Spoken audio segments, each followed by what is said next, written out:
Dark nights metal के last episode के अंदर हमने देखा था कि किस तरीके से बैटमैन और सुपरमैन उस पूरी की पूरी डार्क मल्टीवर्स से निकल चुके हैं और उनको किसी और ने नहीं बल्कि सैंडमैन ने उनकी यहाँ पे मदद करते हुए उनको बताया था इस बारे में कि आखिरकार बारबेडोस कौन है और किस तरीके से वो इतनी ज़्यादा एक पावरफुल एंटिटी है जो कि पूरी की पूरी डार्क मल्टीवर्स को इस वक्त चला रहा है।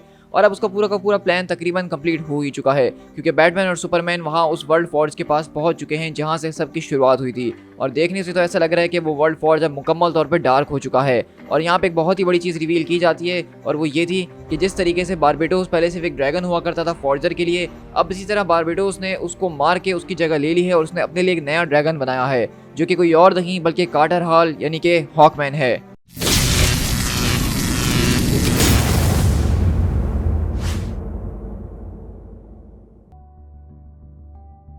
हमारी कहानी की स्टार्ट गौतम सिटी से होती है जहां हम देखते हैं कि बारबेडोस इन सारी की सारी चीज़ों की तैयारी कर रहा है और उस पूरे के पूरे क्राइसिस टावर से लिपटा हुआ है और पूछता है क्या ये वक्त आ चुका है मेरे नाइट। तो वहीं से हम देखते हैं कि बैटमैन हुलाफ्स कहता है कि बिल्कुल माय लॉर्ड, वक्त आ चुका है हमारे आगे बढ़ने का। तो बारबेडोस कहता है लेकिन उसके बावजूद भी ये सिंकिंग आखिरकार रुक क्यों गई है, ऐसा लग रहा है कि किसी ने हमारे बीच इंटरफियर करने की कोशिश करी है। सुपरमैन उस बैटरी को स्केप कर चुका है और अगर हीरोज को वो मेटल मिल गया जिसकी उनको तलाश है। तो वहीं से बैटमैन हुलाफ कहता है कि आपको सबकी परवाह करने की कोई ज़रूरत नहीं है क्योंकि हर चीज़ की शुरुआत एक छोटी ही चीज़ से होती है लेकिन वो आखिर में जाके बड़े धमाके करती हैं, जिस तरह big bangs, screams, in my case both of them.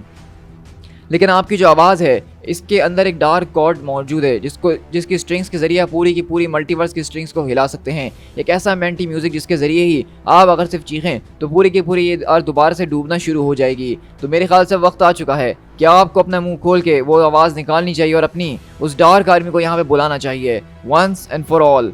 और इसी तरह हम देखते हैं कि बेसिकली बारबेडोस यहाँ पे अपना अजीब व गरीब से एक मुंह खोलता है और जोर से स्क्रीम करना शुरू करता है। हम यहाँ से फॉर्ज ऑफ वर्ल्ड्स के ऊपर शिफ्ट होते हैं जहाँ बैटमैन सुपरमैन यहाँ पे किसी और से नहीं बल्कि कार्टर हॉल से मुकाबला कर रहे हैं जो कि बहुत ही खतरनाक तरीके का एक ड्रैगन, एक कॉस्मिक एंटिटी बन चुका है।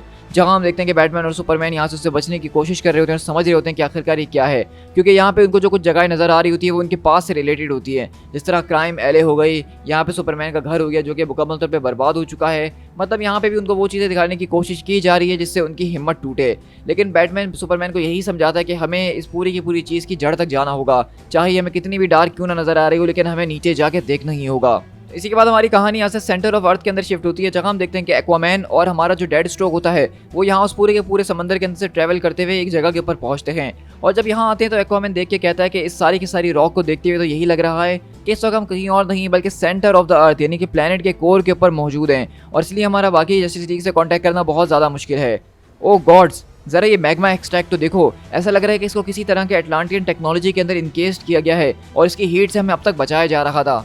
और वहीं से हम देखते हैं कि डेड स्ट्रोक बोलता है कि ऐसा लगता है कि जिस किसी ने भी उन गार्ड्स को मारा है वो शख्स यहाँ पे आ चुका है और इस जगह के बारे में जानता है। तो एक्वामैन बोलता है कि हमारी हिस्ट्री के अंदर बताया गया था कि किस तरीके से किंग अरायन ने पूरे के पूरे अटलांटिस को बचाया था एक एंशिएंट मैजिक के जरिए और ये सारे की सारी चीज़ों की शुरुआत अर्थ के कोर से हुई थी। लेकिन ये जो कुछ भी है डेड स्ट्रोक, मैंने कभी नहीं सोचा था कि इस तरीके का होगा और ये टेक्नोलॉजी ये सिर्फ अटलांटियन नहीं बल्कि किसी तरह का हाइब्रिड है। तो वहीं से डेड स्ट्रोक होता है कि जरा देखो, मैं यहाँ पे सेंस कर रहा हूँ कि एंथ मेटल इसकी पूरे के पूरे ऑर्बिट के अंदर मौजूद है। तो एक्वामैन बोलता है कि मैं नहीं जानता है कि ये एंशिएंट टेक्नोलॉजीज का एक मिक्सचर नजर आ रहा है लेकिन इसकी फाउंडेशन क्योंकि अटलांटियन है तो शायद मैं इसको कंट्रोल कर सकता हूँ।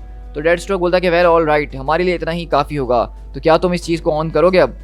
और अगले पल हम यहाँ से कहीं और नहीं बल्कि ग्रीनलैंडर और मिस्टर टेरिफिक के पास शिफ्ट होते हैं जहाँ पे वो अपने रिंग इस्तेमाल करने की कोशिश कर रहा होता है लेकिन स्टारो उसकी पूरे के पूरे माइंड को जैम करते हुए उसकी रिंग को बेकार बना रहा है। और वहीं से मिस्टर टेरिफिक बोलते हैं कि स्टारो तुम्हारी रिंग को जैम कर रहा है ग्रीनलैंडर, लेकिन हमें यहाँ से निकलने का तरीका तो ढूंढना ही होगा क्योंकि अगर प्लास्टिक मैन को उसने कंट्रोल कर लिया तो फिर। तो ग्रीनलैंडर बोलता है कि प्लास्टिक मैन, आखिरकार तुम्हें उसकी इतनी परवाह क्यों है, हम यहाँ पे एंथ मेटल के लिए आए हैं मिस्टर टेरिफिक, उस बंदे के अंदर ऐसी क्या खास बात है। तो मिस्टर टेरिफिक बताते हैं कि ईल ओब्रायन जो कि कभी भी स्पेशल नहीं हुआ करता था बल्कि वो सिर्फ एक छोटा सा चोर था और एक रात वो चोरी करते करते गलत जगह के अंदर पहुंचा और वहाँ पे वो बड़े से केमिकल्स के अंदर गिर गया। मेरा बेस्ट गेस यही है कि वो केमिकल्स आउल्स या कि स्टार लैब्स वालों ने बनाए थे कॉस्मिक मेटल को बनाने के लिए। लेकिन जैसे कि वो उस पूरे के पूरे केमिकल्स के अंदर गिरता है तो उसके बाद से उसका मॉलिक्यूलर स्ट्रक्चर जो है वो सुपर चार्ज हो चुका है और वो उसको अपने डिजायर्स के हिसाब से चेंज कर सकता है। उसकी बॉडी एक सुपर कंडक्टर बन चुकी है कॉस्मिक एनर्जीज का और इस वजह से वो सारे के सारे लोग उसके पीछे मौजूद हैं। जब से ये डार्क एनर्जी के बारे में पता चला था और ये राइज होना शुरू हुई थी उसके दिमाग में अजीबोगरीब नाइटमेयर्स आ रहे थे जो उसको अपनी तरफ खींचने की कोशिश कर रहे थे। वो मेरी बार बार मदद करता रहा और उसने ही मुझे डार्क के बारे में बहुत कुछ बताया भी है। लेकिन जब वो थॉट्स बहुत ज़्यादा हो गई और उसे समझ नहीं पा रही थी तो उसने अपने आप को रिट्रैक कर लिया एक एग के अंदर। इस वक्त वो जो है हर second millions of dark impulses से लड़ रहा है। वो एक हीरो है, वो मेरा दोस्त है, अगर उसको कुछ हुआ तो लैंटन बोलता है कि उसको कुछ नहीं होगा माइकल, लेकिन इस वक्त हमें यहाँ पे सबसे पहले मदद की ज़रूरत है।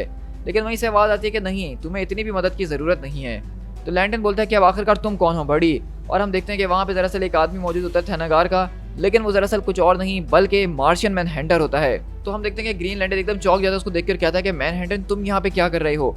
तो वो बताता है कि किस तरीके से कुछ टाइम पहले से थैनागार प्लेनेट के ऊपर मौजूद था और उसको एक्सप्लोर कर रहा था, और जब उसको इन सारे के सारे सीक्रेट्स के बारे में पता चला तो उसने अपना वक्त ना बर्बाद करते हुए सीधा तुम्हारी तरफ यानी इनकी तरफ आने का फैसला करा। उसी तरफ देखते हैं कि बेसिकली मार्शियन मैनहंटर भी एक तरह का साइकिक है, तो वो उस पूरे की पूरे रिंग की एबिलिटीज को दोबारा से जगा देता है, जिससे ग्रीन लैंटन रिंग को इस्तेमाल कर पा रहा होता है। और कहता है कि चलो हमें यहाँ से निकलना होगा, उस एग को तलाश करना होगा और मुझे जाके उस स्पेस स्टारशिप के एग को केक करना है। और इसी तरह हम यहाँ से वंडर वुमेन और यहाँ पे ब्लैक एडम के पास शिफ्ट होते हैं, जहाँ पे उन दोनों के बीच मुकाबला हो रहा है। वंडर वुमेन उससे यही कह रही है कि आखिरकार तुम ये कैसे कर सकते हो। तो ब्लैक एडम बोलता है कि मैं अच्छे तरीके से जानता हूँ कि कब मुझे लड़ना चाहिए और कब मुझे एक डील करनी चाहिए। अगर इस पूरे के पूरे डार्क वर्ल्ड के अंदर खंदक जिंदा रहेगा तो मेरे लिए डील फायदेमंद है। लेकिन इसी तरह देखते हैं कि वंडर वुमेन यहाँ मुकाबला कर रही होती है और वो यहाँ पे बेसिकली कैंड्रा को भी कह रही होती है कि तुम्हें अपने ऊपर काबू पाना होगा। लेकिन कैंड्रा बोलती है कि नहीं, मैं अब तुम्हारी बात नहीं सुनूंगी। For all roads lead to darkness. तो वहीं से वंडर वुमन बोलती है क्या वाकई में तुम इसके ऊपर विश्वास करना चाहती हो? तुम इस बात को जानती हो ना, तुम इस बात के ऊपर विश्वास है ना कि सुपरमैन और बैटमैन वहाँ नीचे डार्क के अंदर लड़ रहे हैं, वो कार्टर हॉल को ढूंढ रहे हैं और उनको उसकी मेज़ की तलाश है, जैसे हम यहाँ पे उसकी मेज़ की तलाश कर रहे हैं। तो वहीं से ब्लैक एडम अटैक करकर कहता है कि तुम्हारा दिमाग खराब हो चुका है फूल, यहाँ पे उसकी कोई मेज़ वेस मौजूद नहीं है। और अगले बार वो एक ज़बरदस्त तरीके का बोल्ड मारता है दीवार के अंदर और वंडर वुमन उड़ते हुए दूर जाती है। उसी तरफ देखते हैं कि बेसिकली कार्टर हॉल मुकम्मल तौर पे पागल हो चुका है और वो बैटमैन और सुपरमैन के ऊपर अटैक कर रहा है और वो उसको समझाने की बहुत कोशिश कर रहे होते लेकिन वो समझ नहीं पा रहे। और वहीं से बैटमैन बोलता है कि बस क्लार्क, अब मैं हिम्मत हार चुका हूँ, तुम्हें नीचे जाना होगा फोर्स के अंदर, लेकिन मेरे बिना ही। अगर मैं तुम्हारे साथ रहा तो तुम डाउन हो जाओगे। तो सुपरमैन भी यहाँ पे हिम्मत हार रहा होता है, लेकिन ब्रूस उसको हिम्मत दिलाता है कि वंडर वुमन और बाकी जस्टिस लीग वहाँ पे मुकाबला कर रही है, हमें हार नहीं माननी है बल्कि हमें मुकाबला करना ही होगा। हमें किसी ना किसी तरीके से पूरे के पूरे फौज के अंदर जाके तलाश करना होगा कोई ना कोई एक ब्राइट हिस्सा जो उसके अंदर मौजूद है। और वहीं से हम देखते हैं कि कार्टर हॉल आके बोलता है कि तुम यहाँ से कहीं नहीं जाने वाले हो, तुम्हें भी इस फौज के अंदर दफना दिया जाएगा क्योंकि सारी की सारी चीज़ें डार्कनेस की होने वाली हैं, यहाँ से बचने का अब कोई रास्ता नहीं है। तो बैटमैन बताता है कि मैं यहाँ पे बहुत सालों से तुम्हें तलाश कर रहा था, उन जर्नल्स के अंदर तुम्हारी जो बातें लिखी गई थी उसके मुताबिक तुम हमारे होने वाले सबसे ज़्यादा ग्रेटेस्ट हीरो हो हॉकमैन। और वहीं से वो कहता है कि यहाँ पे कोई हॉकमैन नहीं है। तो ब्रूस बोलता है कि तुमने बिल्कुल ठीक कहा, कार्टर हॉल जो था वो एक हीरो था जो कि मेरी नज़र में बहुत पहले ही मर चुका है। लेकिन वहीं से हम देखते हैं कि वो ड्रैगन बोलता है कि हाँ कार्टर हॉल वो, और वो अचानक वहाँ पे रुक जाता है। तो ये जैसे ही वो वहाँ पे रुकता है तो अचानक से सुपरमैन की नज़र वहाँ फॉर्ज के ऊपर पड़ती है, जहाँ पे उसको एक रोशनी पैदा होते हुए नजर आती है। और सुपरमैन बोलता है कि ब्रूस, ये फॉर्ज, उसके अंदर एक स्पार्क नजर आ रहा है। तो वहीं से ब्रूस मुस्कुराता और कहता है कि तुमने ठीक कहा, अब तुम्हें वो करना होगा जो तुम्हें करना है। कार्टर हॉल शायद हमारे बीच होने वाला सबसे ज़्यादा ग्रेटेस्ट डिटेक्टिव में से एक है जो कि ह्यूमन हिस्ट्री के अंदर गुजरा है। उसने उस टॉर्च को कैरी किया था, उस चीज़ को डिस्कवर किया था जिसके बारे में हमने कभी सोचा भी नहीं था। वो रोशनी है जो कि उस डार्कनेस के अंदर गई, जो कि बहुत ज़्यादा टेरिफिंग थी। एक ऐसा हीरो जिसको पुश करने की कोशिश की गई, उससे सच छीनने की कोशिश की गई, लेकिन उसके बावजूद भी वो उन चीज़ों को तलाश कर सका जिनको तलाश करना इम्पॉसिबल था। और उसने उन सवालों के जवाब को ढूंढा जिसको कोई समझ भी नहीं पाता था, जो बहुत ज़्यादा सैवेज थे। और अगले पल हम देखते हैं कि वंडर वुमन यहाँ इस पूरी की पूरी दीवार के अंदर जब आर पार आके गिरी होती है तो उसकी नज़र इस दीवार के अंदर पड़ती है, जहाँ पे कुछ और नहीं बल्कि कार्टर हॉल की मेज़ जो है वो सच में यहाँ पे मौजूद होती है। और वंडर वुमन उस तक अपना हाथ बढ़ाती है पहुँचने के लिए, लेकिन तभी ब्लैक एडम यहाँ पे आकर कहता है कि बस अब बहुत हो चुका है, तुम्हारे पास कोई चांस नहीं है यहाँ पे जीतने का, यहाँ पे कोई मेज़ वेस नहीं है जिसकी तुम्हें तलाश है और उससे कुछ नहीं बदलने वाला। तो वहीं से वंडर वुमन कहती है कि तुम्हारा मतलब कहीं कार्टर हॉल के उस मेज से तो नहीं जो कि एंथ मेटल से बनी हुई है, जो कि एक हाइपर कंडक्टिव है, जिसका मतलब ये है कि वो अपने अंदर एब्जॉर्ब और स्टोर कर सकती है एनर्जीज को, ठीक उसी तरीके की एनर्जी जिस तरीके की तुम जनरेट कर रहे हो। तो मैं समझ गई हूँ कि तुम क्या कहना चाह रहे हो ब्लैक एडम, जिसका मतलब यही है कि तुम कहोगे अब शज़ैम। और अगले पल हम देखते हैं कि वंडर वुमन यहाँ पे उस पूरी की पूरी मेज को निकाल के ब्लैक एडम को सिर्फ एक ही ब्लो मार के गिरा देती है और कहती है कि लगता है कि मुझे इसके यूज टू होना ही पड़ेगा। लेकिन अगले पल वहाँ पे गन शॉट की आवाज़ आती है और वंडर वुमन का तियारा नीचे गिरता है, क्योंकि हम देखते हैं कि यहाँ पे कोई और नहीं बल्कि बैटमैन हु लाफ्स पहुँच चुका है और उसने इस पूरी की पूरी मेज़ को हासिल कर लिया है।